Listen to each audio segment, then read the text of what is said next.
Welcome and good evening to the SANParks Honorary Rangers joining us tonight at SHR at home. Also to the friends of SHR and friends from SANParks. Good evening also to you, Richard. You're welcome to switch on your video now. Tonight's presentation, Lion Conservation from Facts to Solutions. Do you care about the future of lions in our protected areas? Richard is a BSc Honours degree in Wildlife Management at the University of Pretoria. Since 2002, Richard has worked with the South African National Parks as a section ranger, a profession known as game warden or just plain game ranger. He's based in central Kruger National Park at Kingfisher Spruit section, which is near Koppen Camp. He's responsible for 95,000 hectares portion of the national park along the western border, halfway between Skukuza and Olifants River. It adjoins and it opens into the Timbavati and Manyaleti game reserves to the west. A section ranger's job is basically that of custodian of the environment. His duties include not only anti-poaching and wildlife management, but also the environmental management of 2 game viewing photographic concession areas. Richard has also been involved in joint management committee of the Associate Private Nature Reserves, APRN, and has had unrivaled exposure to all the sides of tourism industry and have learned a lot about the impacts, positive and the negative, of the photographic game viewing and that of safari hunting industries, and what is the key ingredient to a sustainable conservation model. With over 18 years in conservation, and with first-hand experience with both lions and the tourism industry, Richard will present the lesser-known facts that may hold the key to the future of lion populations in our protected areas. If we want to see our lion populations flourish in the years to come, we need to base our management decisions on sound science and practical realities. Ignorance of the facts could put them at risk. Looking forward to the presentation, and over to you, Richard. I'll give you indication when the presentation shows. Evening, everyone. I'm talking to you tonight from my office in Kruger Park. I'm going to start sharing my screen and get right into the talk.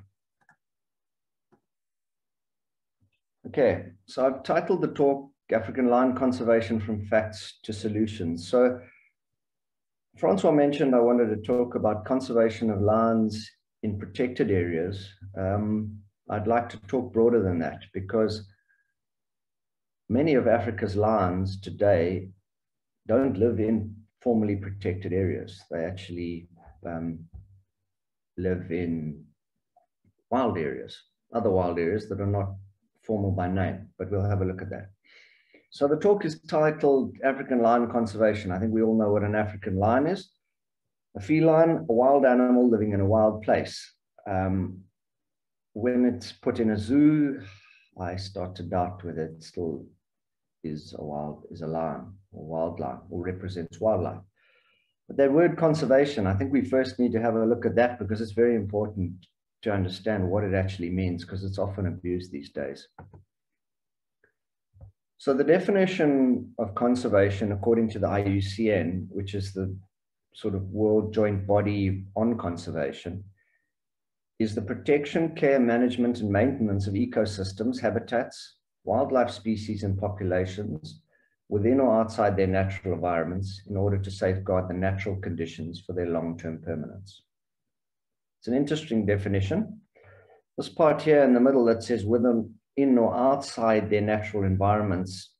If you say outside its natural environment and then you say to safeguard the natural conditions, those 2 statements are countering each other. But the important stuff is really it's about ecosystems, management and maintenance of ecosystems, habitats, wildlife species and populations in order to natural conditions for their long-term permanence.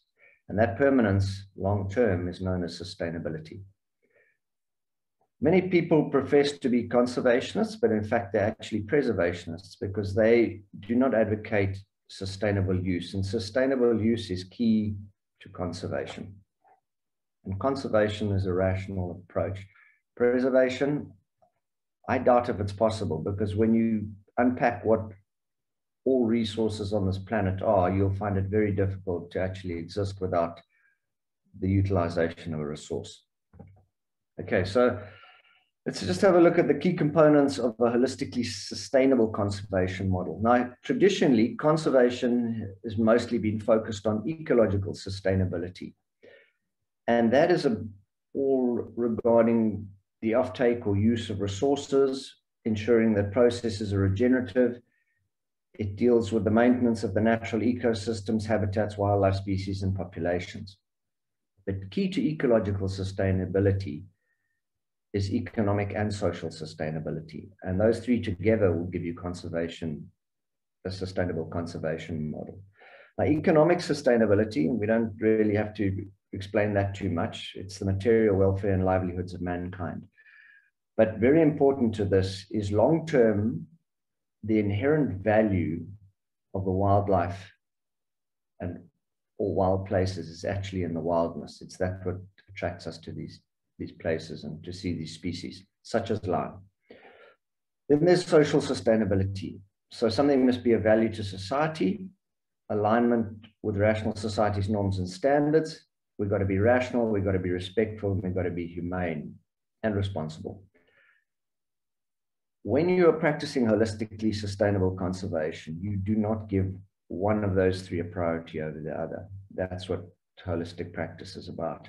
They are all equally important in achieving the model. And we're going to look at lion conservation from these perspectives tonight, because it's these three that are critically important to the long-term well-being of lion in Africa, never mind protected areas. Okay, so when you look at ecological conservation issues, you need to prioritize.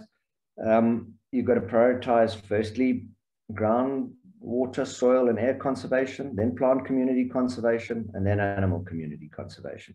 Without healthy soils, you've got no healthy plant communities. Without healthy plant communities, you've got no animal communities. And you'll note here, right from the beginning, I'm talking about communities and not individuals, because that's what conservation is about. Okay, so let's get into the lion side of things. So this is the present distribution. I'm sure you can see my cursor moving here on the screen of lion in Africa. And then it's the various areas are zoomed. So up here, this is northern Mozambique in Nyasa into the Sulu. These are some of the game reserves of Tanzania. Up here is the Serengeti system and the Mara into Kenya. I think we've got a bit of Tsavo up here. You can see Kenya is not as well represented as, say, Tanzania. You'll note Botswana is very well represented. Here are some of the countries of West Africa. And South Africa, other than Kruger and the Kalahari and Swalu and a few places, Pilansberg, the Pinders, is also not very well represented. A lot of open space there. But that's as it is today. So I thought I'd give you some facts tonight, not stuff that you're generally going to read about in terms of lion biology and, you know, what's helping lions and Kruger. Lions and Kruger are doing very well. We've got a few issues with poisonings, probably in the far north of the park. I think that would be fair to say is the area most affected. And that happens around, but our lion populations are doing well. These lion facts are about all lions in wild areas, and they are key to understanding how you're going to help lions do better and compete and fight for a spot of green earth on the planet. So in the wild, 80% of lions die before they're 2 years of age. The first 50% die in the first year, and then a further 30% before the end of year 2. So you wonder, with an attrition of 80% before they're 2 years old, you know, how do they survive?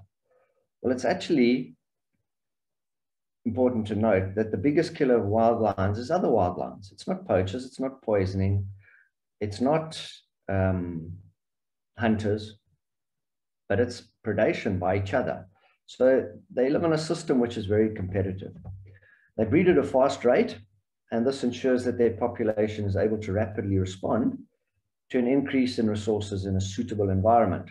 So we also need to look at what is a suitable environment, and very importantly, where they are welcome, because lions are not welcome everywhere, as we'll get into. So you will often hear on the news and social media, things like that, lions are escaping from reserves, we've got massive tragedy. Well, they're not actually wanting to escape. The reserves are full, they're at capacity. And those lions are leaving the reserve because they're being pressured to by other wild lions. If those lions don't leave the reserve, then the more dominant lions that remain in the reserve will ultimately kill them. So simply put, the reserve's overflowing. So I use the analogy of saying, if I gave you a bucket of cash, would that be a bad thing? And it's not a bad thing. It's a good thing. You would utilize the cash that overflowed. Likewise, a bucket of beer, you'd drink the beer. So it's not a bad thing, it's a good thing. But we need to use the resource wisely. So when the reserves are overflowing, we need to use those lions to try and repopulate other areas where lions don't exist and there's suitable habitat. But that all comes at a price, and that we're going to explore. Very important to note, people often will say, you know, we need to ban the hunting and this and that. Kenya banned hunting in 1977. And the bottom left is the newspaper article written on the topic.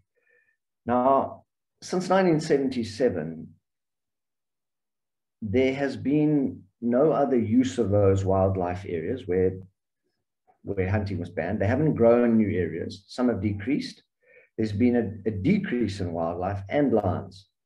So it hasn't led to another use of wildlife, which people often assume when they say ban hunting, we're going to fill up the wild areas with safari viewing and things like that.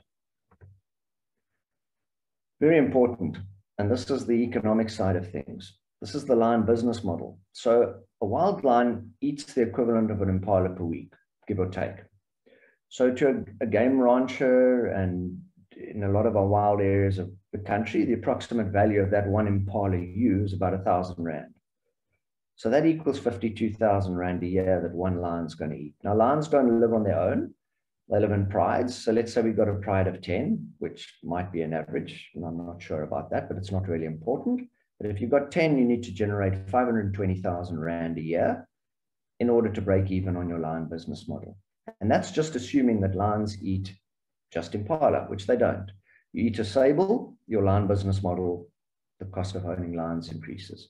So that's very pertinent. And this leads us on to a couple of other things that you will see, which are demonstrated through some very nice maps.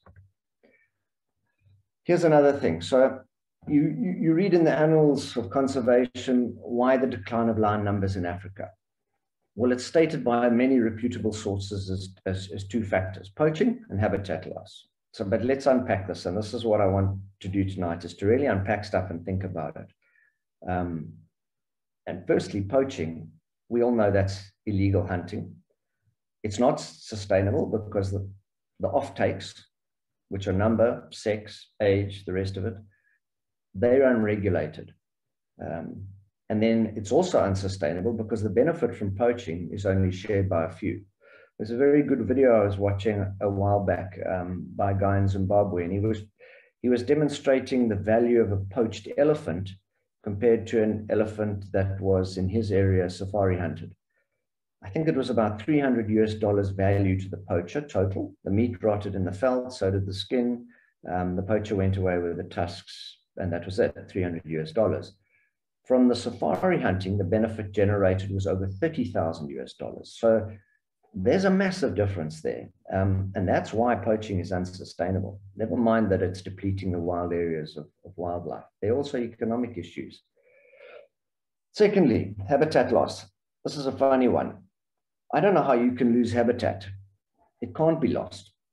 So what's actually happening here when we lose habitat is that the communities living in the area take a conscious decision to change the land use to something other than wildlife. So then they modify the habitat. And this habitat is then without lions and other wildlife, and they change it to something that's more valuable to them. So this point here called habitat loss should actually be called land use change. So in a nutshell, why the lion is declining in Africa, what's really happening is basically the people are utilizing the wildlife illegally because they probably don't have other means of deriving benefit. And then they change the land use to something that they're able to benefit from. So they poach it all out, and then we lose the habitat. And then that's lions gone, and other wildlife gone forever. So you're starting to see now, if you're looking and thinking into this, you'll start to see really what are the problems around wildlife in Africa and what we need to do. And that's what we're going to get into now. So it must be accepted that conservation is a land use.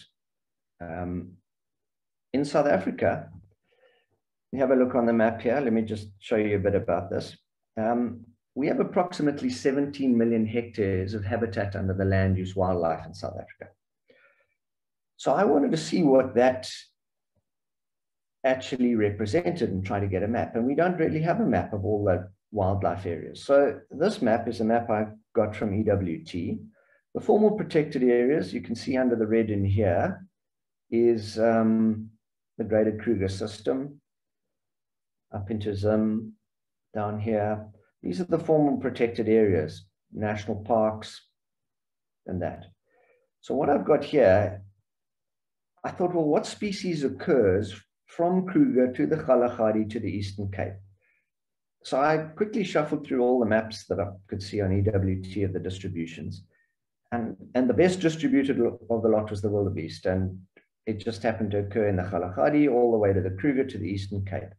So this is the bare minimum of what we could say would be land under wildlife in South Africa, 17 million hectares, and that's outside the protected areas. So that doesn't include Kruger. Kruger's 2 million hectares, to give you an idea of what we're talking about when we say 17 million. So land use wildlife has obviously done very well for people in the past, historically. I don't know how far back we'd want to go, but I think the change came from the 80s onwards, where people started to move from livestock to wildlife. And this is the net result. So this is the distribution map of wildebeest. It also represents general wildlife areas. So in other words, I think we could call this map the potential of where our wildlife distribution could grow to. And even more, in fact, those of you that know the country well, probably thinking, what about there? I've been there, and there's wildlife. Yes, there is. So it's better than this map shows. But what's interesting is when we have a look at the same map from EWT of lion distribution, and that's not good. That is something to be proud of, and that's not really. So you've got to start asking yourself, why? Here's all the little formal areas, provincial game reserves. You can start to see them better because there's not much distribution of lion. So why the difference? Well, let's just look at the difference between the two species. So ecologically, a wild lion requires a much larger area. We'll just call that a land parcel. So the wildebeest doesn't require a large area, massive area. So a wildebeest can get away with, say, let's say a game ranch of about 2,000 hectares, and that could be represented, say, by one of these blocks, whereas a lion pride would not fit into one of these blocks. So we've got lots of land under wildlife, but what this doesn't tell you is whether this wildlife is continuous or not. And those of you that know it will know it's not continuous. It's made up of lots of little, what we call game farms or game ranches, but they have massive conservation potential, those little ranches. So you look here and you see not big areas for lion at all. Okay, so lions, so we've looked at what they require ecologically, and that's the first line. So let's have a look at the other requirements. And now we're starting to get into, let's call it the negatives of a lion versus a wildebeest. So a lion, we've seen what it eats. It's much more expensive to feed. The captive bred lion breeders, yeah, they're not feeding their lions wildlife. They're probably trying to get the cheapest meat they can. I've heard it's donkey. I'm not really interested in those establishments, but I've heard it's mostly donkeys and things like that. The wildebeest eats grass, so it's less expensive to feed. If you have lions and they get out, there's a big liability. So you better have a good fence, and fences that fence lions in are much more expensive than wildebeest. So you can see we've got two big negatives here, and we have to have big areas. Okay. So offsetting the negatives and the risks, you've got to do that with adding value. So how do you add value to a lion? Well, basically speaking, and this really goes for a rhino, a leopard, a lion, and an elephant. And if you have a look at the maps of elephant, pretty similar to the one of the lion, but you can only do it in South Africa these days through game viewing safaris. So that would be like a Kruger Park, or the Sabi Sands, or Pinda, or Ngala, or one of those game reserves, the Pilanesberg. You go there on a photographic safari, you pay to stay there, and you generate revenue, which then they are hopefully plowing back into the wildlife estate and spending on wildlife conservation, as well as conservation of all species and protecting them. The wildebeest, on the other hand, and that's what's going on in a lot of these little other wild areas of South Africa, you can generate revenue from wildebeest through game viewing safaris, same as a lion, safari hunting, venison, you can cull and sell the venison, or game sales. So you can see much more risk having lions.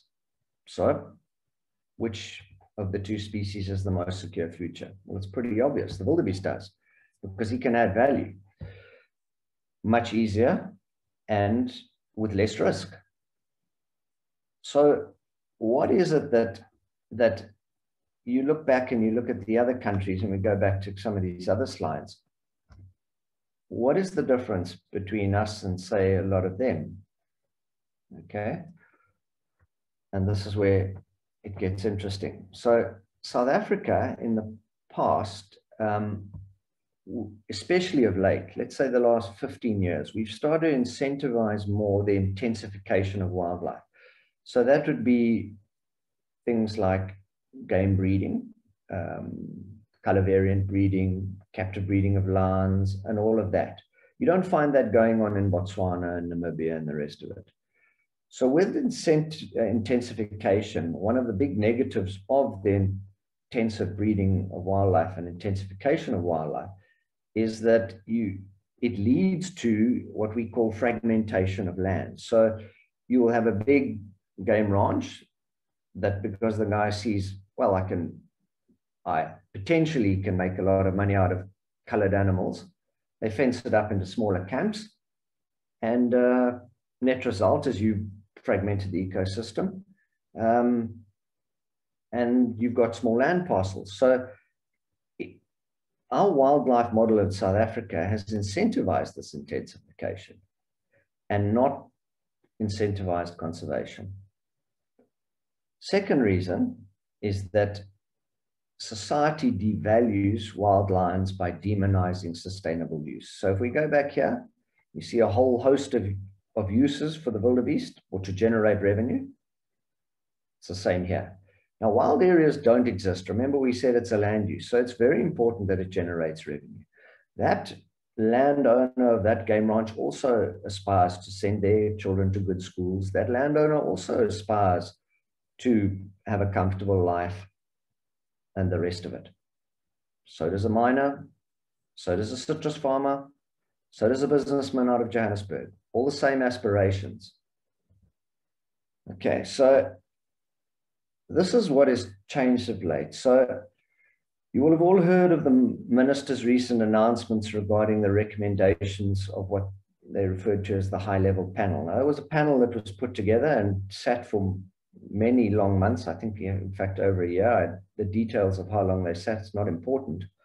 But the recommendations of the panel were, in short, that we basically start adding value around wildlife and focusing on the wildness of wildlife and wild habitat, and add value and incentivize those aspects. So we are now, this is a good thing, in my opinion, and we're not saying we're devaluing wildlife, but we want to give value and that value must be linked to wild animals and wild places. So for the average wildlife lover, this is a really good thing. So we're going to see more of all this land out here getting wilder, hopefully. But I think there's a road to walk ahead, because there are a lot of intensive people who've invested heavily in intensive wildlife use, and they're going to be fighting it tooth and nail, as I can understand so far. So here's some more lion facts. And this is about generating revenue from lions. So presently, the only socially acceptable way to generate revenue from a wild lion in wild habitat is through the game viewing safari model, as I've said. So how do you generate the income? Well, you are using a resource, and the resource in a game viewing safari area that you are totally dependent on is water. 20 years here in Kruger and measuring water in concessions and camps and the rest of it, it's about 400 liters per person per day that a tourist and ourselves use. So if you haven't got 400 liters per person per day, you can't run that sort of model. So you're already starting to think, well, what about the dry areas of our country? The other thing that's important is you will have heard non-consumptive tourism. Well, that's totally incorrect. As you can see, the resource they are consuming is water, and yourself and myself.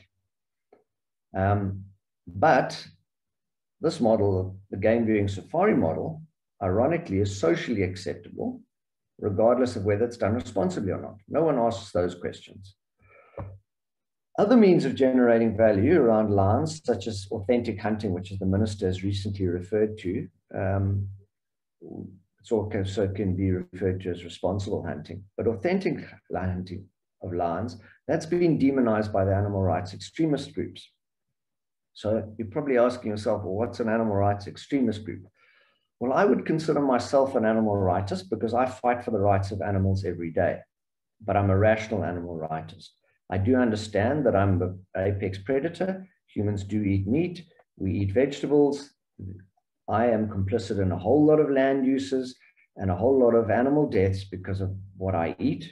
And regardless of whether you're a vegan or not, you're also complicit in the death of animals. You just need to unpack how the food is grown and what happens on the land, wildlife's removed, and the rest of it. So to say that the utilization of animals or animals' products is not rationally feasible on the planet. And that is generally the stance of the animal rights extremist groups. And they are doing their level best to demonize anything to do with hunting, regardless of whether it's done responsibly or not. So I thought it would be very important, because no one seems to talk about this.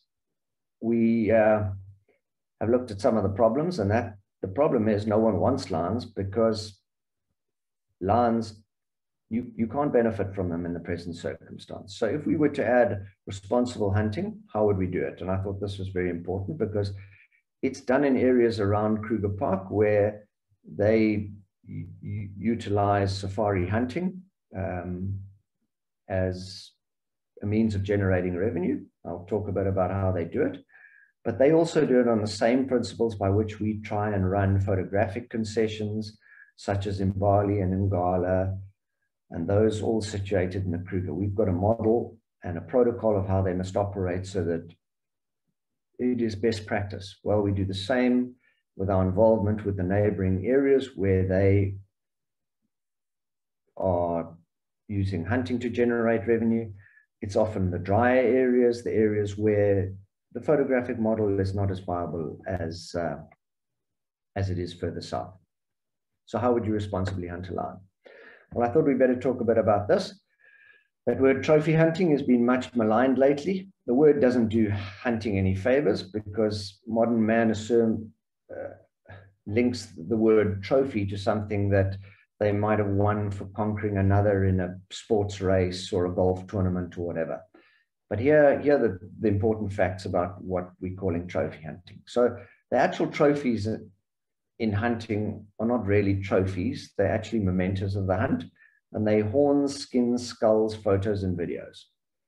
So we manage the process of the acquisition of those mementos. to ensure it's sustainable and it aligns with good conservation principles. So have you ever thought about the impact of the other mementos that tourists collect from around the world? Well, a couple of years ago, I went to the United Kingdom and I thought I was going to do a train trip around the country up into Scotland. And I thought, well, at some stage, I'm going to start seeing wildlife from the train because that's see in South Africa. And I didn't see any. And I started thinking, well, where's all the wildlife? And then I just started to see, well, what are they actually replacing, or what have they replaced the wildlife with? And when I got into areas of Scotland where I expected to really start to see the wildlife I had hoped for, I started seeing barley everywhere. And then I realized, well, that's for the production of whiskey. And guess what? That was the memento, stroke trophy, that I intended to bring back from Scotland. And I did. I bought a bottle of Scottish whiskey back with me. But the implication of that bottle of whiskey was all the impact on the habitat and the species. So we need to start looking about that when we start criticizing trophy hunting. Look at what that land use looks like. It's wild, it's natural bush, and it's often in pristine state. So is trophy hunting really any less or more ethical than something like golf? Well, once again, you've got to think of the impacts associated with the golf course. And these are water use, herbicides, pesticides, the removal of all the natural bush and the animals living there. People often say, well, I'm quite all right if people are hunting for meat, which we call subsistence hunting, but I'm not okay with trophy hunting. Well, both case scenarios, an animal dies.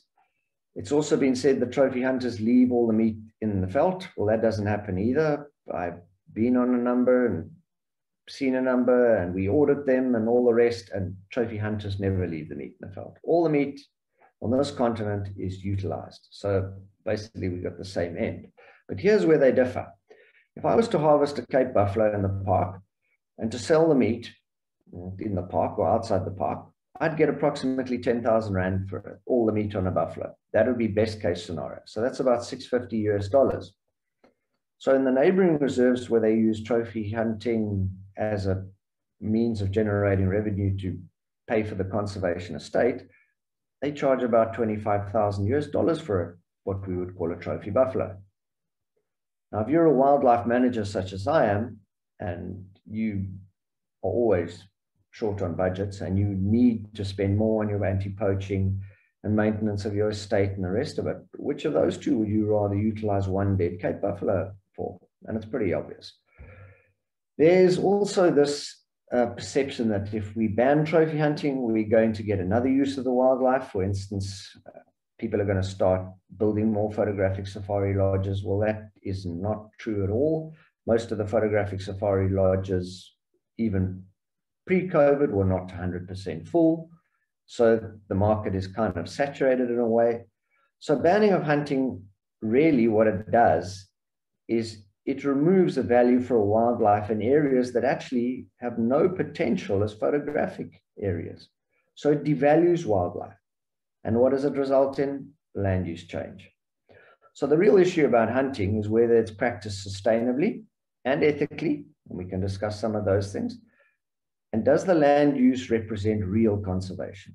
And lastly, is the revenue generated from it spent responsibly? So how would you do that? And these same questions you'll see at the bottom. These are the same sort of questions you need to ask the lodges that you go and stay at, the national parks you stay at. How are they managing their game viewing safari lodges? Because they're also using resources. And these are the sort of questions you want to ask about to ensure that the resources are used responsibly.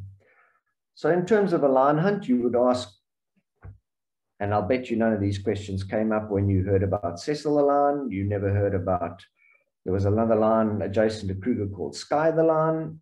They all got names. These questions were never asked. So firstly, were the numbers of the offtake sustainable? So are the quotas for sustainable? So how many lions do you hunt in the area per year? What's the age of the lion that you hunted? That was never asked. How much revenue did you generate from hunting of a lion? And you should be aspiring to a true market value. And in the areas adjacent to Kruger, that's about $100,000. So that's a hell of a lot of money when last lion was hunted, which was a few years ago. So I'm sure that would go up by now. And then very importantly, where was the revenue spent? So these are the sort of questions we need to ask of hunting, photographic safaris, all issues around wildlife and conservation that are generating revenue. So here's some examples from a graded Kruger hunting protocol. So that's all the areas around Kruger where they hunt, part of the open system. We want to know, is there population data available to guide informed and sustainable decision-making with regard to the quota for hunting? So is your use of the resource sustainable based on that? So we want to see things like game counts and the rest of it like that, lion censuses, and that. So make informed decisions. There's been a lot of scientific studies on what is the sustainable age for the hunting of a lion, and the lion experts, and none of them hunt, said 6. In our area, we just say pride males, nothing under the year of 8. When a lion hunt is going to occur in areas adjacent to Kruger, there's consultation with the lodges because they know or should know those lions and should follow them on a daily basis. And they're going to be able to tell you whether a lion is nearing the end of its tenure as a pride male, whether he's taking pressure from other males in the area, or whether he's just new and pretty strong. He could be 8 and still very strong. And then that's not a lion that we would sort of support the earmarking for hunting of. So there's a specific lion, and I'll show you a photo later of how it works out. But basically, there would be a meeting held and people would discuss all these issues. And then there would be identified a lion which would be deemed sustainable to hunt. And then on every hunt in these areas adjacent to Kruger, qualified reserve representative escorts them. So there's a professional hunter, and that's what's legally required for foreigners hunting in South Africa. But we see the need for a reserve representative because we feel that the qualifications for professional hunting in South Africa is not sufficient to ensure that the individuals responsible for that whole hunt are going to make sure that the protocols are followed and that ethics are upheld at all times. So we have this person going along. And then after each hunt, we collect extensive data to help improve decision-making for future hunts. We do this for all species. And then lastly, there's an auditing process of the whole hunt, and I'll have a look at a bit of that. So these are some of the photos of what are required on a hunt, so you can identify the lion. So these photos you would see would be able to tell you whether that was indeed the lion. So this is an exact photo of a lion that was deemed sustainable to be hunted. And there were characteristics on it. I think there was a scar above the eye. And the hunters were told that that is the lion that, in this case, that is a pride male that must be avoided. So they would go out and look for a lion without that. It was an S-shaped scar over the eye. And then you would look at these photos and you would see that there's no S-shaped scar over the eye. You can also see that this is an old lion in these photos. He's got worn down, stubby teeth here. You get an idea of mane development, nose pigmentation, and all of these sort of things. So we can learn a lot from this. Then this is some of the data down here that's collected. The date the hunt was concluded, the skull measurements, the age. So this lion was, or the lion in question on this spreadsheet was deemed 8 in September. The outfitter's name, the reserve representative's name, so there can be accountability after it. Was there a CITES tag number? What was it? And what was the provincial hunting permit number? And then lastly, were they compliant with the protocol that we set for them, which is a long document? Yes, they were. So that's percentage compliance is 100%. We also ask for a report of where the revenue generated from the hunting is spent, and those are the places it's spent. And this is presented annually when there's an application for next season's quota. And if these things are all not met, it's obviously going to count against them. So this is what that report of hunting revenue looks like. So you can see here, this is actual data. So here's some of the reserves from 2015 to 2019. Obviously 2020 with COVID was a very bad year. But these were sort of two of the more prominent species that were hunted. There was also buffalo and a number of others, but for the sake of this table, we'll just look at elephant and lion. So 41 elephant hunted, no lion, generated $900,000 US. And this is how it was spent. 26% on wildlife management. So that would be things like game censuses, fencing, erosion, which would be linked to road management, possibly water provision for game, all of those sort of things. Then you can see the thirstiest area is anti-poaching, and that's pretty close to 60%. And then community outreach, that would be programs relating to community beneficiation. That was 15% of the $900,000. So you can see over time, the community outreach has increased. When you get a handle on these sort of issues, and they sustainable, then you can start spending more on that. And this really benefits you because having the community supporting your initiatives means a reduction in this area here of anti-poaching. So you can see, so in terms of lions, since 2015, in the reserves adjacent to the Kruger and my area, there have been 4 lion hunted, and that's the total of ellies, and it's all been spent on those issues. Okay, so let's just look at it. So all this revenue generated, let's have a look at some factors linked to it. So the total area of, very importantly, habitat and wildlife is 186,000 hectares. And that's massive. And the total number of people, and this is just people employed in wildlife management and anti-poaching, it's not the people employed in the lodges and the rest of it, is 227. The lion population from 2019 for that 186,000 hectares was 248. And they didn't harvest anything in 2019. But even if they had done sort of a year like 2017 and 2 were harvested out of 248, even a fool would tell you that, could tell you and guarantee you that that's sustainable. So you can see it's nowhere near threatening lion populations in those reserves or elephant populations, because we had 2,338 counted. And look at the benefit. It's protecting this habitat and wildlife.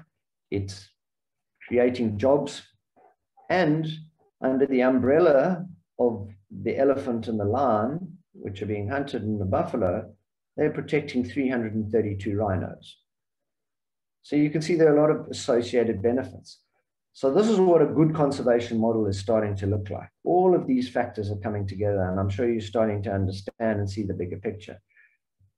All of this, you would want to do exactly the same sort of issues with regard to photographic safari lodges. Then you're proving that they too are in line with what are deemed conservation principles and an asset to conservation. So you can clearly see that the hunting in the APNR is an asset to conservation. Okay, so how do we increase lions in Africa? Well, you can see I've spoken very little this evening about biological issues in that, because that's not really the problem. We need to make lions valuable to all societies. So how do we do that? We ensure wild wildlife areas with wild lions and elephant and leopards and rhinos are the land use of choice. And how do we do that? Well, we need to start incentivizing the growth of extensive is a word that means large and wild, extensive wildlife areas, which have conservation value and that can accommodate these species. Because if we don't have extensive wild wildlife areas, we are going to have no wild lions, wild elephant, wild leopard, wild rhinos left. And the minister has clearly taken a stance in this direction, giving values to wild wildlife, which is good. And then we need to apply rational management. So we need to acknowledge responsible resource use. in the value chain, so that the remote and less productive areas are able to generate benefit from wildlife too. And this requires a rational approach to authentic, responsible hunting. So you need to support those hunting associations and organizations and conservation bodies that are promoting authentic, responsible hunting, and stop demonizing responsibly conducted hunting.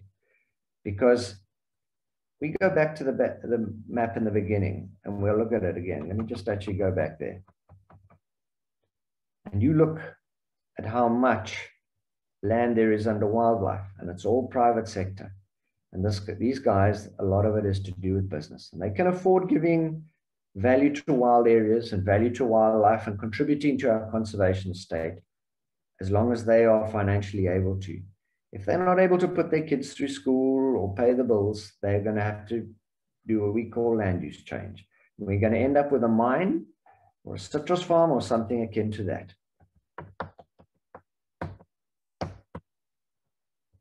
Okay, so you only devalue wildlife if you demonize responsibly conducting hunting. It's critical in giving the land use wildlife value, and it's critical to increasing the range of lions and the tolerance of lions in Africa. Otherwise, it's agriculture and mining. So you've got to look out for, this is quite an interesting little representation. Where do we want to be?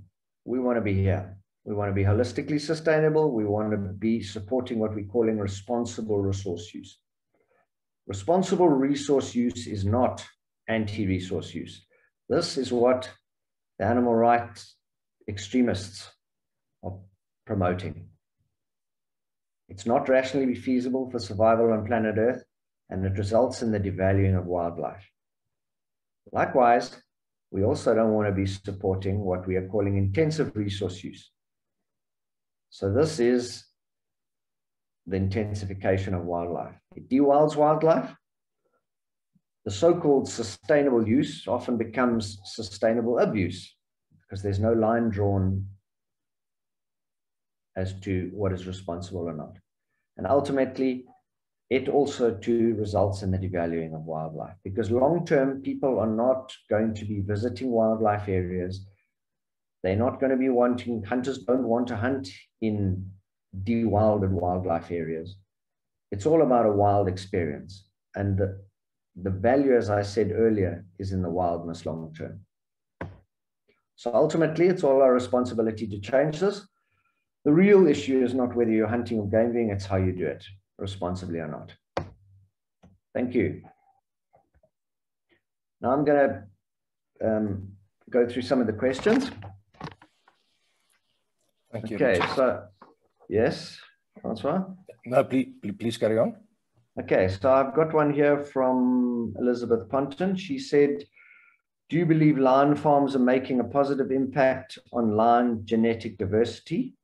Do you agree, disagree, lion farmers are helping to bring back bloodlines and subspecies that may otherwise have been lost? It's a good question. So the thing with the question is you always want to unpack it. So do I believe that lion farms are making a positive impact on lion genetics? Well, to unpack that question properly, we've got to try and think back to where all the genetics on the lion farms came from. So they say there's upwards of 8,000 lions in captive breeding in South Africa. So where did all those genetics originate from? Well, I assume they originated from wild protected areas. So that's going to tell you that there's probably very little to zero genetic diversity in those areas that's of value. So I don't think they have any value to bloodlines and subspecies. I'm not aware of any subspecies unless they're on other continents, but the African lion is the African lion. Some have more mane hair, others have less mane hair. Subspecies develop when you have geographical barriers between areas, like a big river that, say, for instance, an animal couldn't get over, then you might get species and subspecies developing. So the African lion probably walked from Cape to Cairo. So no, don't think it's going to help there. Next question. This was quite a long one from Martin Fenter. He talks about following the whole can line debate over the years. He knows the financial challenges of the farmers. I'm already looking at that word farmers. You know, if you're dealing with wildlife, I think we need to get more appropriate terms. They're not farmers as in the cattle farmer. Ranchers may be more appropriate, but I see what he's getting at, and the financial challenges of the ranchers, because at the end of the day, they've got to generate business. They've got to do good business like anyone else. He talks about a clear distinction being made between conservation. I think I've answered a lot of his question in the talk, and that's about giving value to conservation. He feels that's important. He talks about game farming should be strictly regulated. I'm not so in favor of strictly regulating. I prefer, there's two ways of doing things. There's the carrot and the stick, and regulation is a stick and incentives are carrot. And I prefer carrots. So I would incentivize all the good stuff around what the game ranchers bring to the conservation estate. You know, people often think that you go to a game ranch where you would hunt and there's just going to be, there's no biodiversity. Well, my food of choice is harvested game meat. I do believe it's the most ethically sourced food on the planet. The animals live a good life right up till the day they die. And I do that as humanely as possible. So I do hunt what we call subsistence hunting. So a week or two back, I was on a game ranch on the Limpopo, which I've been going to for many years, and walking and hunting all day. I saw as a byproduct, they're not huntable species. They're not available to be culled, hunted, whatever, consumed. I saw Cape clawless otter. I saw a myriad of birds in the water areas. I saw African rock python. Some of the guys saw wild dog, brown hyena, bat-eared fox. I mean, and this is a ranch that's hunting. So the biodiversity and the conservation value of that place is immense. And those are the sort of things we need to be incentivizing, because all those little species, there is no commercial value in a bat-eared fox. So the bat-eared fox is under the umbrella of things like the kudu and the impala and the rest of it that I would be going there to try to hunt for food. Okay, he's talking about monitoring game farms and things like this. I think we need to draw up good protocols that incentivize doing the right stuff, and it's all linked to conservation. So ultimately, you know, if you want a simple test to understand what's going on in an area and is it good or not, just go and have a look what the land use looks like. Intensive stuff, you're going to see lots of fences, very little tolerance for things like jackal and biodiversity. Darters, cormorants, and otters wouldn't be tolerated because they're probably going to eat the guy's fish that he wants to sell. So this is where it all leads. So a picture tells 1,000 stories, I'll tell you that. Okay, so Martin Fenter is welcome to contact me if he would like to hear more, but he's got some long things to discuss there. Then I got some good questions again from Turia Anwan. She says the high-level panel recommended to Minister Barbara Creasy to stop breeding of lions in captivity because it's caused irreparable damage to South Africa's impeccable reputation and as the #1 safari destination in Africa. I believe that's pretty true, and I think it's a good thing. Yeah, there's going to be a class action from the lion breeders. There probably will be. She mentions Ivan Carter and the Cabela's Foundation. They successfully rewilded lions to the Zambezi Delta. I don't know if any of you know where that is, but I think it's the largest wild sable population in Africa, and that is protected solely through hunting. None of us are probably ever going to go there on a photographic safari, but Ivan Carter Foundation has rewilded lions into that area recently, and they came from South Africa. So she asks, what in your opinion is going to happen to 8,000 to 10,000 lions currently in captivity?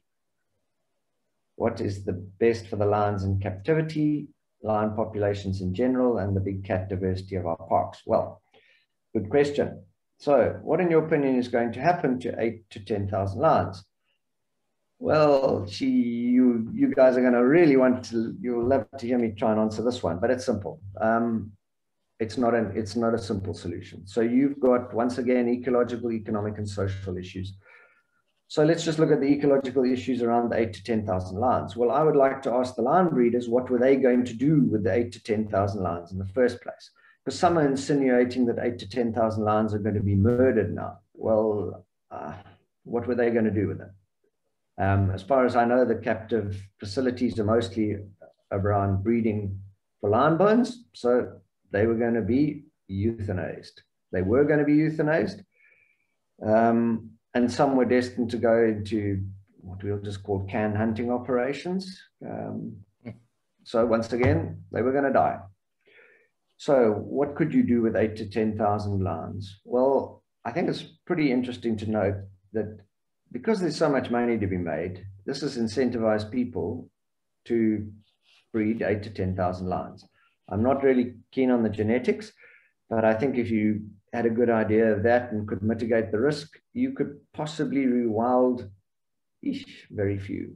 We don't have the big areas at this stage. So euthanasia is also an option. This is an issue. You're in deep water now. What do you do to get out of it? I do support, we cannot go on forever. Otherwise, we're going to have 8 to 10,000 captive bred lions in cages being fed donkey meat, in simple terms. So we got to get out of it somehow. So they were going to probably be euthanized. We're going to need a good exit strategy here. This is not going to be an easy thing. There's also massive social issues. So you wonder what the employment is on all these captive lion farms. And those people, the majority, didn't choose that line of work. It was the work available to them. Now you're going to retrench them. So I would somewhere want to balance this between utilizing those 8 to 10,000 lions to giving a responsible exit strategy for these operations. And some may diversify into, wild lion operations where we have wild lions. I do think it's pertinent to talk here. So it's not about that someone wants to use lion bones. Really, I find that very hard to criticize. I've got a wife with a diamond on her finger. I've got a mother with a few diamonds on her finger. I'm sure 90% of my female audience has diamonds on their fingers. Have you ever seen what a diamond mine looks like? It's about as horrific as a poached rhino, as well as a poached lion. So Western culture values diamonds, Eastern cultures value lion bones. It's all to do with how the lion bones are sourced. So if it's from poaching in wild areas, and that has been mentioned that this may increase the poaching in wild areas. Well, yeah, that is a real risk. The problem on the planet is 7.8 billion humans that are competing and with each other and just for a good patch of earth on a daily basis. And that's the big issue at hand here. So managing these issues in that context is very challenging. So, if you said to me, a wild lion in a wild area that probably none of you have ever heard of, and there are many that I could name, was hunted, and the hunter went away with the skin and the skull, and he didn't want the bones or the meat, and the bones and the meat were sold to offset the costs of the hunt or to generate further value around the lion to someone who is willing to pay for that. The impact of that would be left behind as still a wild area and many more wild lions. So that I wouldn't have a problem with. I don't have a problem with use of natural resources. It's a problem with the sustainability and the humane treatment of the animals and what the land looked like when you finish doing it. So yeah, this is an issue, and there are going to be challenges going forward, but we are never going to have a good representation of wild lions in South Africa as long as we've got captive bred canned lions. It's like fast food and real good healthy food. One's just easier to do. Okay, how is the presentation of breeding lions in captivity going to impact on the breeding of, for instance, rhino? Okay, so this is a different story. So the whole thing about the minister's announcement is about giving value to wildlife and the associated habitat. So the solution is simple in my mind. You take all the rhino in captivity and you rewild them. And that is very feasible. Doing that with the lions, not so much. Very feasible. You rewild the rhino, not necessarily with their horns on. Now, those oaks that have bred the rhino have invested great money in it. Not necessarily to make money, but it's just what they did. Now, we're sitting on a massive resource. More than 50% of South Africa's white rhino are in private sector hands. So you rewild the rhino that are in captive situations, minus the horn. Now, most of those areas are never going to generate revenue through a photographic model, but the rhino forms a very important part of the ecosystem, and that's a grazing function. And no one mentions that when we lose rhino. In fact, I would really challenge people to write down the longest list they can of everything we lose when we lose a rhino, and see how many things on that list appeal to all sectors of society, because that's how we're going to save rhino.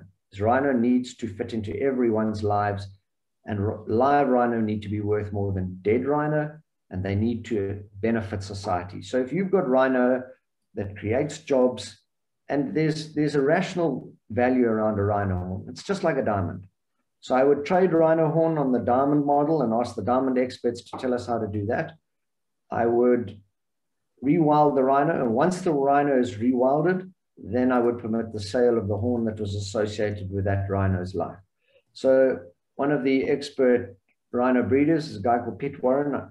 I think he told me in a rhino's life, it can produce, I think he said up to 8 million, was it dollars or rand, but whatever it is, it's a lot. It's a lot. So a poacher shoots a rhino, he's going to get a couple of 100,000 rand for it.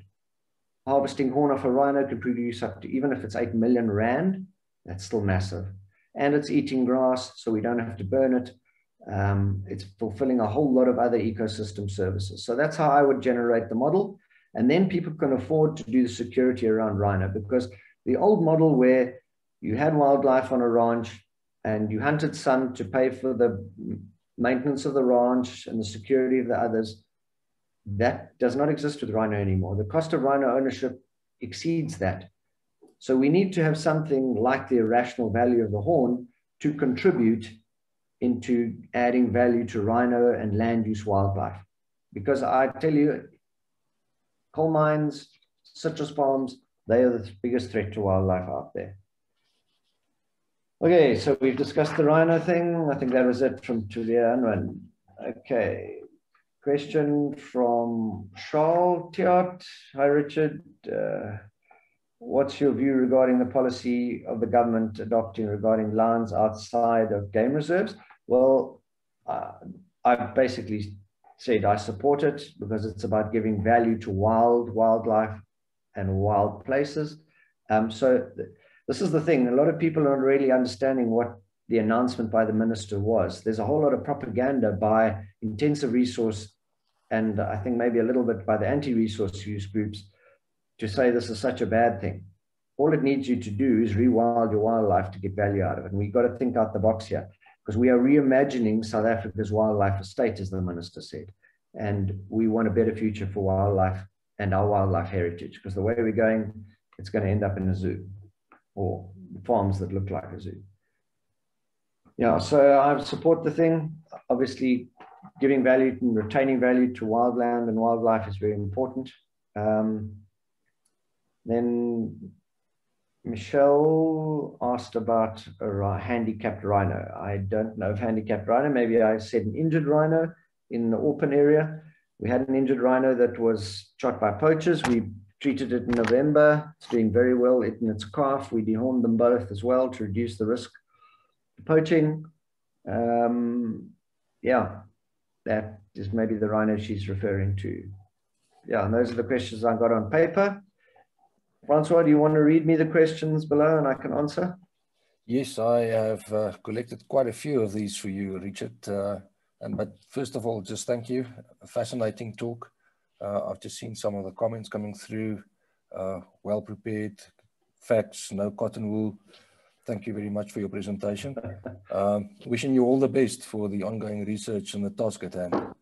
It's all our job, frankly. It's all our job. Yours, mine, everyone's. Yeah.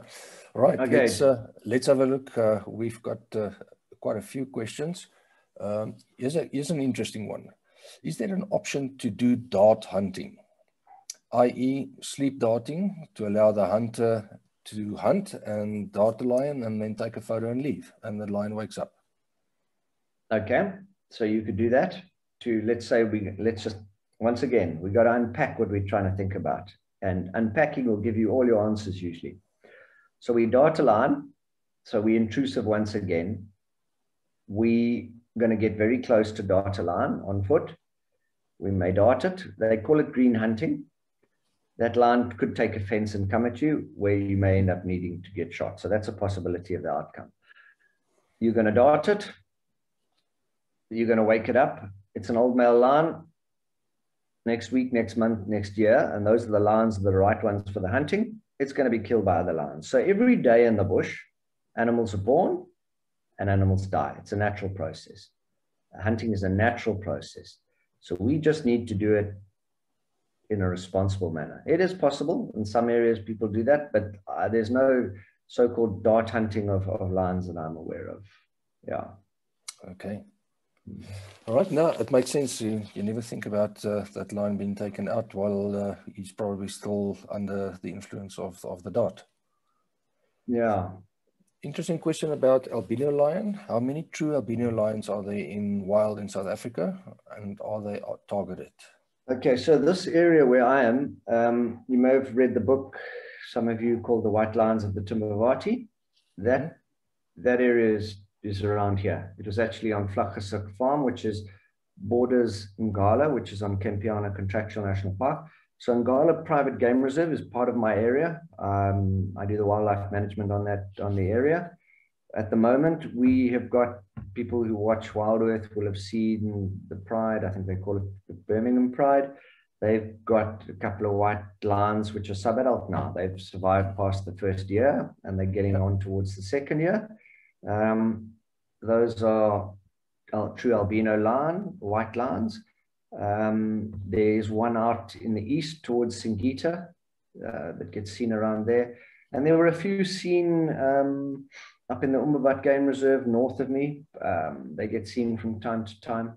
They're rare, you know. We must also then once again unpack and do the analogies. So with this situation, what is a white lion? Well, it's an albino lion. So it's been said by many, well, let's breed white lions so we can save them. Okay, so would we be breeding and saving albino humans so we can save them? No, we don't. You know, we try and care for albinos and look after them as best we can. The white lion will, it's not naturally meant to be there. A lion was created to have natural camouflage so that it can hide and hunt, and hide as a cub so that it doesn't get killed by hyenas and other lions that could see it, because they visually hunt as well as scent hunt. So they're born tawny for a reason. So you get white lions when the recessive genes, you've got a recessive and a recessive of the male and the female combining. So this area, it seems to be prominent, but lions are not meant to be white. Natural lions are tawny. I don't know about the Sungomas using white lions for anything in particular. Okay. It's an albino lion. Yeah. Next up. All right. Here's a question about the statistics. On chart 21, it says that 86,000 hectares with protected lions of 248. So that gives you 750 hectares. Yeah. 186,000 hectares, 248 lions. Yeah. So that gives you, what, 750 hectares per lion? Yeah, that's quite big. But they don't aggregate like that. You've seen them. They're prides. They're not one. It's prides. Yeah. All right. So then a question from Marty Jasper. What is the lion population in KNP itself versus the greater Kruger? We can add the 248 to about, I think Kruger's somewhere around about 2,000. You know, once again, I'm not going to say that it's not important, but to spend the money to figure out exactly there are 2,146 lions in Kruger is really of no use to us. We know we've got a healthy lion population in the majority of Kruger, and they're doing well. Where we don't have healthy populations, that's where we're concerned. So an area where we've got concern around lions would be, say, the far north of the park, the border with Zimbabwe, Mozambique, South Africa. So those lions go over the Limpopo. They kill cows in the corridor between there and Gonarezhor. The community's livelihood is marginalized. If your livelihood's marginalized, you defend it. So they poison the lions. We've adopted in recent years compensation schemes next to Kruger, and that does a hell of a lot of good towards bringing back the goodwill to the protected area and the lions. So your lion is your resource and your asset. When your lion goes into Zimbabwe, you need to take accountability if it's going to kill the people's cattle. So there's two things you can do. You can train and help the people through the Herding for Health program on how to manage your cattle so that they go into bomas at night. You look after how the grazing's done and all of that. So there's great improvements there. Then lion fatalities, well, cattle fatalities from lion is less. And then if it does happen, you take accountability because you don't want the people to poison the lion so that it comes back into South Africa. Likewise, the other land use in that corridor between Kruger Park and the Gonarezhor, that's safari hunting. So now and again, give the old male lion that we all agree on, same process as happens down here, give the safari hunters a lion that they can generate lion in their business model. Otherwise, lion is eating the wildlife that is already in their business model. So you've got to add it all in and think holistically. Same story when it goes into Mozambique. Then your lion's going to walk around and come back. People need to see the value of a lion and that it's worth more than just, say, to poaching. And then you're going to look after lions. Yeah. Thank you, Richard. I'm going to combine two of the questions, one by Marty Jasper and one by Owen. What is SANParks doing to mitigate feline distemper, the AIDS? How does that affect other species? Okay, so once again, there's a million things we could research in the park. So we do research that to a degree when we do have outbreaks of that. It's not really significant at the moment, so we're not spending a lot of time. You know, as a section ranger and the custodian and the wildlife manager on the ground in the area, as soon as these things become an issue, we see a dead lion, we're going to take blood smears, we're going to try and arrange autopsy. Back to the vets in Skukuza, and the science going to get done, and it's going to come back. Guys, keep a lookout. We've got issues like canine distemper or whatever it may be, TB and the rest of it. At the moment, these are not sort of issues that are being highlighted. There was a period a while back when we had a lot of TB in the lions. Very little at the moment. You don't see thin, old, emaciated lions. All the prides are looking healthy. I'm not sure if it's because a large percentage of buffalo in these areas died in the droughts of late. We're not sure, but there's really nothing to be alarmed about, lions and threats to lions disease-wise in this area. They're doing fine. Great, that's great to hear. I'm taking two questions from Facebook, and then the other questions we'll forward to you, Richard, and we could handle those by email. Here's an interesting one. Is there an independent authority that audits the hunting reports and spending of revenue? No, there is not an independent authority. And I'm also going to say there's not an independent authority that does the same for all photographic lodges in the Sabi Sands, Timavati, Manyaleti, Pilansberg. We can name all the reserves in our country. No one does it. In the 7 concessions of Kruger, inside Kruger, they were all developed on what we call a greenfield site, so previously undeveloped. So all those concessions went through a very rigorous process of EIAs and the rest of it, and they get audited twice a year. Now, you may ask, well, why does hunting only get audited adjacent to Kruger? And we do it. It's actually self-imposed. It's the wildlife management self-imposing the auditing on themselves. We do the hunting once a year and the photographic concessions twice a year. And you're going to ask, well, why don't you do the hunting once a year? Well, the cumulative overall impact of a game viewing or photographic operation of lodges and camps, the cumulative impact is far greater in the safari game viewing business than it is than hunting. So it's sufficient once a year for hunting. There's also a sort of more season of hunting. Once a year is sufficient. But there's no authority anywhere that does any of it. We self-impose the photographic stuff on ourselves. So in my area, in Bali concession, I've been doing it for 20 years. I've got 20 years of data. I've also got about 15 years of data from Ngala. So Ngala is on Kempiana Contractual National Park. That model is very similar to the Sabi Sands and the Imbalis and the Kruger concessions. They never had any auditing process. 10 to 15 years ago, we took the Kruger operational plan and we didn't adapt it. We said, well, what is difficult because of previous historical development in this area? And we went for it from there. And today they are scoring high 90s in their audits as well, and they're doing very well. But when you go further afield, you don't see those sort of audits. When you go into the reserves, the APNR reserves, you see auditing of hunting. They're doing it on themselves because ultimately, if you are not practicing sustainable conservation, it is in your worst interests. So they realize they want to manage their process properly. So they're doing it properly. So that's why the populations all thrive there. Great. Then our last question for tonight, and I think it's probably a difficult one to answer. To have lion farms for hunting, how much pressure does it take off natural populations of lions in the wild?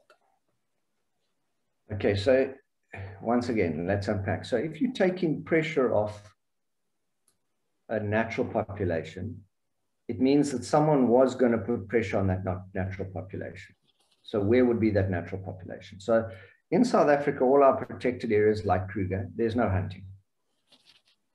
It's not taking any pressure off Kruger. When you've got hunting, it's in the APNR reserves. They hunt a few. Are the APNR not getting clans for their lion hunts because people are going to do can hunts? No. In fact, the APNR should be hunting lions responsibly to generate revenue for giving conservation a value because you can see it's sustainable.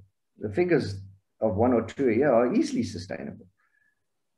But they're not doing it because of this demonizing of sustainable use by extremist groups and ignorant society. And I'm sure after tonight's discussion, I think we will probably have changed a lot of opinions as to how we need to do stuff. You know, it's the old thing. You point a finger at someone and you've got a whole lot pointing back at you. And it's that. When you really unpack what you're complicit in as an individual, you start to see, well, I'm not as holy as I thought I was. So it's not really taking pressure off. The canned lion, what it's doing is actually competing against wildland land use. And as I showed you, there's very little wild lions on private land in South Africa. And there were a load of canned lions. So as long as we've got canned lions, we're not going to have wild lions on this land, in my opinion. Now, the question that remains unanswered at this stage is when we revert to transitioning into a wild lion model in South Africa, is there not going to be more poaching pressure on lions? And there may be, but yeah, I don't want to see a South Africa with less lions. I'd like to see wild lions in wild areas. Taking the 8,000 to 10,000 and rewilding them, I'm not really convinced that's going to be feasible. But there are people with that area of expertise and they can look into that. But yeah, it's going to be a challenge. But ultimately, you know, it doesn't help saying, oh, we've got 10,000 lions in cages, you know, so they don't poach our minuscule lion population in wild areas. We need to grow the wild areas first and then manage the issue. Yeah. If you can protect your area properly, and if you've got good revenue generation, you're not going to have lion poaching. It's not easy to poach a lion other than through snare and poison. Yeah. Thank you, Richard. As I said, all the other questions that we've received tonight, we will forward those and we can answer them by email. You're going to make me type there. I'm not good at typing. Yeah, no, there's quite a few. I see there are a ton. Yeah, we'll chat. I think some may have been answered by the talk and people are writing them down. Yeah, look, there are a whole lot of, my opinions are not necessarily my own, and they're shared by a lot of the responsible resource groups. So anyone that's really part of the IUCN is going to be having similar viewpoints. I just like to take things down to basics, that we really get to see the basic picture as it is and build from that foundation, because that's so important. If we start on the wrong foot, you never end well. Thanks a lot. I'm just going to do some announcements on the fundraising and our webinars that are coming forward. Our donations go to conservation projects in our national parks. On the left, you'll see there's a donate online QR code, and on the right, there's a snap scan, which you can do and utilize to do the donations. Our donations are allocated to SANParks wish list to ensure that the priority needs are met. Please also follow us on the various social media platforms to be aware of upcoming activities and fundraising events.